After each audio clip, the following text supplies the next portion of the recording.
And you have such a great friend in Germany too, who's done a lot of the physical even digging of this information for you. So when you say digging, literally, that's what he does. Yeah. Because last summer, the granddaughter of the only surviving member of my crew, Fred Hicks, my navigator, now lives in Denver, Colorado.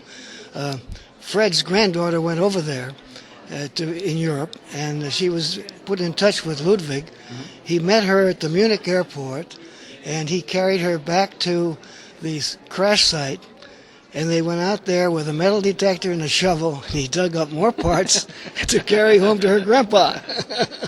So you have about 30 pounds of the debris, and they probably have a lot more? At least, yeah. One other sidelight here, which I have not shared with you as yet, is that we lost 14 B-17s that day. Right. But 5 of the B-17s were shot down in the vicinity of a little town called Buchenberg. Okay. And the people of Buchenberg gathered up the remains of 29 American dead, buried them in the churchyard of this village, and their bodies were exhumed in 1946, taken to American cemeteries by American authorities. However, the historians and the people of Buchenberg had, in 1998, erected a plaque in the town square. Mm-hmm.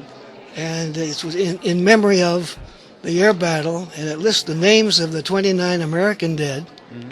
and it lists them by crew, and my name is on the plaque. It says Ricky Crew, and the 5 dead are there.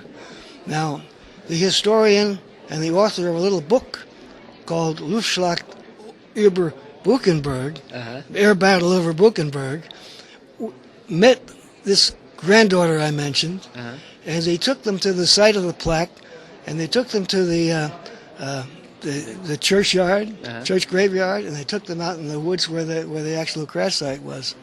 So this is an extended story, and all handled by Ludwig. Yeah. That's amazing that you've also found a good friend on that side of the ocean too, to help pull some of this information together. Yeah. Well, he is a much younger man. He's about 40 years old. Okay. His father was a flak gunner, since deceased. And the individual who wrote this book I mentioned was a engineering officer for the Luftwaffe. Okay.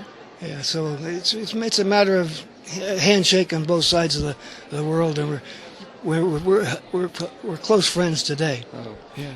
That's just an amazing story, and we'll count you as a friend as well. Having stopped by, and thank you so much for sharing this story with you. We appreciate it.